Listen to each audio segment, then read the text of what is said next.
Bonsoir tout le monde, bon mercredi. Bonsoir Félix-Antoine. Bonsoir. On retourne il y a un an à peu près. Je ne sais pas si vous vous souvenez de ce fameux épisode du salut nazi au conseil de ville. Ça avait énormément fait couler d'encre à l'époque. Préparez-vous à replonger là-dedans parce que ça se porte devant le tribunal. Le maire Bruno Marchand qui est visé par une poursuite par Vicky Lépine, Félix-Antoine. Ouais, ben on pensait en avoir fini avec tout cet épisode-là. On va en entendre parler encore un bon moment. Poursuite qui a été d'abord rapportée par Le Soleil. On a pu confirmer qu'il y a effectivement poursuite, mais ce qu'on apprend aussi du côté du Soleil, poursuite de 400 000 donc pour diffamation en raison Ouais. de ses propos tenus par le maire Marchand, qui a qualifié un geste au conseil municipal le 4 février dernier, donc l'an dernier, de salut nazi.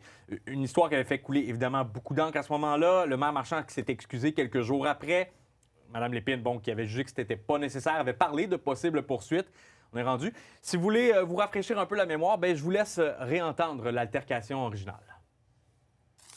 Maintenant, qui pendant plus de 15 ans a habité dans Saint-Jean-Baptiste, était à la rencontre de plus de 100 citoyens, commerçants pour parler de la situation dans Saint-Jean-Baptiste, je suis allée. On ne répondra pas à cette question-là. On ne peut pas commencer son intervention en faisant un salut nazi.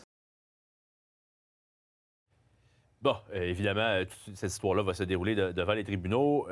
Qu'est-ce qu'on peut en dire pour l'instant? Est-ce qu'il y a un mérite à cette poursuite-là? Bien évidemment, c'est toujours très difficile à dire. Et surtout, c'est pas toi ni moi qui ont les compétences pour juger de ça. Mais heureusement, ben, j'ai trouvé quelqu'un qui les avait, ces compétences, Maître Guylaine Bachand, qui se spécialise en diffamation, notamment comme avocate en droit civil. Et de base, ben, elle m'a dit qu'il y a clairement du mérite des deux côtés, autant du côté du maire Marchand que du côté de Vicky Lépine. Voici ce qu'elle avait à dire sur essentiellement ce que autant la défense que la poursuite auront à prouver lorsque ça se ramassera en cours. Ben, madame, elle va devoir prouver que le maire, ben, il y a comme une faute avec les propos qu'il a dit et à cause de ça qu'elle a subi d'importants dommages, notamment parce que ça a été très médiatisé. Du côté du maire Marchand, s'il va être exonéré, ben, il va devoir prouver que dans le fond, c'est une méprise de bonne foi au moment où ça s'est passé et que les excuses là, qu'il avait fait là, sur les médias sociaux, ben, elles sont suffisantes.